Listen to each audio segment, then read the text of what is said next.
नमस्कार दर्शकों, मैं ज्योतिषी रमन कुमार आपका स्वागत करता हूं। दर्शकों, आज मैं शुक्र और बुध का ऐसा आपको उपाय बताऊंगा और सातवें घर के बारे में आपको जो नॉलेज दूंगा। अगर आपका ये घर बलवान हो गया तो अगर आप नौकरी कर रहे हैं तो जल्द ही उसमें मालिक बन जाएंगे। अगर आप अपना काम करते हैं वो तेजी से चलना शुरू हो जाएगा, उसमें तरक्की होनी शुरू हो जाएगी, कस्टमर पर कस्टमर आने शुरू हो जाएंगे और कर्ज आपका हवा हो जाएगा। देखिए, सातवां घर जिसका भी अच्छा होता है ये शुक्र और बुध से संबंधित होता है।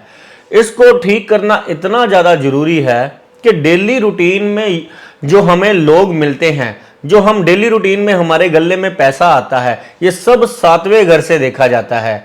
सातवां घर अपना व्यापार का होता है क्योंकि ये बुध का होता है और रोज रूटीन में आने वाला पैसा शुक्र, नगद, माया। अब यहां पर अगर आपका कोई खराब ग्रह बैठा है, यहां पर कुछ ग्रह हैं जो इस घर के फल को नष्ट कर देते हैं, उनको ठीक करना बहुत जरूरी है। मान लीजिए आपका सातवें घर में सूर्य विराजमान है तो समझ लीजिए ये आपकी डेली रूटीन को कभी भी लाइन पर नहीं आने देगा। आपको टूट टूट कर पैसे आएंगे और आपको जोर ज्यादा लगाना पड़ेगा। तो इसको ठीक करने के लिए आपने क्या करना है, काली भूंडी गाय की सेवा करनी है जिसके सींग ना हो। संडे वाले दिन जाकर उसको हरा चारा खिलाना है। और यहां पर बैठा राहु, इसको भी ठीक करना बहुत जरूरी है। अगर आप शनिवार वाले दिन 7 नारियल पानी वाले, जटा वाले, इसको चलते पानी में जल प्रवाह करते हैं तो ये अपना प्रभाव बहुत तेजी से देना शुरू कर देता है घर। और यहां पर अगर आपकी डेली रूटीन ठीक नहीं चल रही या आपको सातवें घर से संबंधित कोई भी प्रॉब्लम है, चाहे वो वाइफ की प्रॉब्लम है, चाहे वो पैसे रूटीन में नहीं आ रहे, चाहे आपका काम धंधा तेजी से नहीं चल रहा, चाहे झूले की तरह जिंदगी कभी ऊपर कभी नीचे, संघर्ष में ही जिंदगी है आपकी, तो आपने ये 7 नारियल 7 बुधवार चलते पानी में जल प्रवाह करने हैं। टाइमिंग होगा शाम 5 से लेकर 7 बजे के बीच। और एक यहां पर ग्रह बहुत बुरा प्रभाव देता है।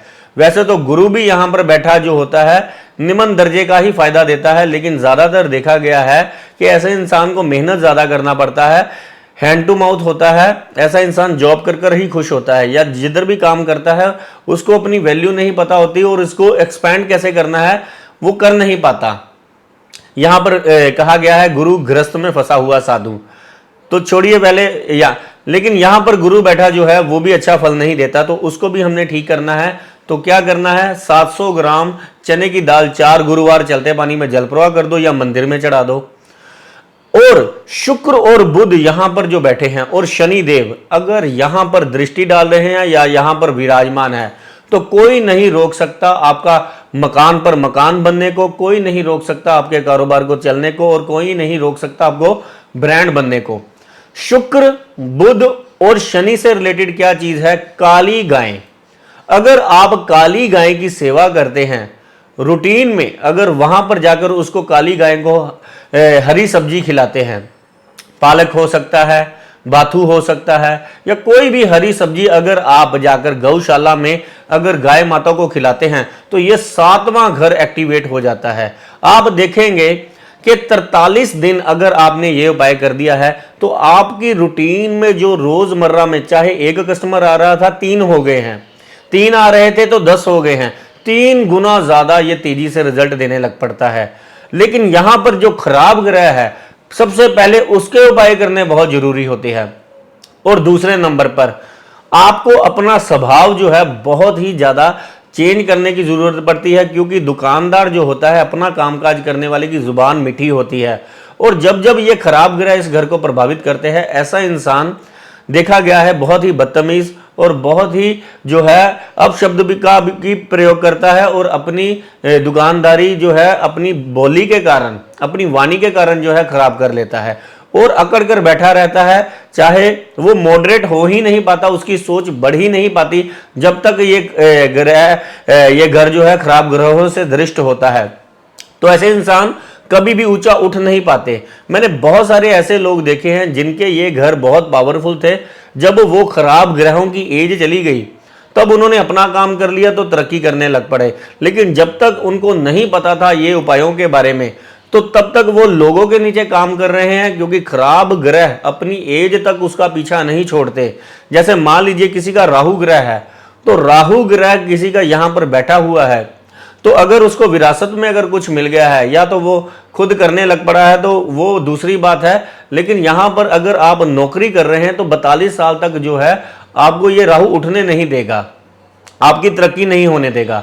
तो मात्र इतना छोटा सा ये उपाय है आपको एक्टिवेट करने के लिए। और भी जो भी आपकी कुंडली के अकॉर्डिंग ये ग्रह है, मान लीजिए आपका शुक्र 8वें घर में पड़ा हुआ है, तो इससे संबंधित आपको भी उपाय करना पड़ेगा, क्योंकि शुक्र और बुध जिधर भी कुंडली में पड़े होंगे सबसे पहले उनकी प्लेसमेंट को आपको ठीक करना पड़ेगा, और साथ में 7वें घर में जो ग्रह पड़े हुए हैं उनका उपाय करना पड़ेगा आपको। फिर देखिए आपका कारोबार कैसे चलता है और कैसे आपके जो खर्चे निकलते हैं और कर्जे आपके हवा हो जाते हैं। बहुत सारे लोग मेरे को ये कह रहे हैं आजकल कि काम नहीं चल रहा, काम नहीं चल रहा, क्या कब चलेगा कब चलेगा। तो मैं उनको कहता हूं कि उपाय करने के बाद तुरंत बाद ही आपका काम करना चलना शुरू हो जाएगा। जो लोग मेरे साथ जुड़े हैं उनको भी पता है, हर महीने वो मेरे से उपाय लेते हैं कुछ लोग। तो पहले तो बहुत बहुत धन्यवाद आपका, इतना प्यार देने के लिए, इतना साथ जुड़ने के लिए मेरे साथ। आपका तहे दिल से धन्यवाद, जितना आपको धन्यवाद दे सकूं। आप मेरे पर इतना भरोसा करते हैं, इतना प्यार करते हैं, उसके लिए बहुत बहुत शुक्रिया। तो ये उपाय आपने भी करना है, और अगर आपका कोई अपना इस मुसीबत से जूझ रहा है जिसका कामकाज नहीं चल रहा, तो 7वें घर में जो भी प्लेनेट खराब पड़ा हुआ है, सूर्य, राहु और अगर गुरु ग्रह अगर आपका यहां पर खराब पड़ा हुआ है, तो इसका आपने इलाज करना है और बाकियों को आपने तेज करना है, या यहां पर बिठाकर उनको यहां पर स्थापित करना है। वो स्थापित करने की जो विधि होगी वो आपके होरोस्कोप के अकॉर्डिंग के कहां पर ये ग्रह पड़ा हुआ है, कितनी बार इसका उपाय करने से यहां पर वो स्थापित होगा। शुक्र बुध मान लीजिए आपकी अगर कुंडली में कामयाब हो गए, तो ब्रेन और पैसे का कॉम्बिनेशन हो गया, तो जिंदगी में आपको पीछे मुड़कर देखने की जरूरत नहीं पड़ेगी। धन्यवाद, नमस्कार।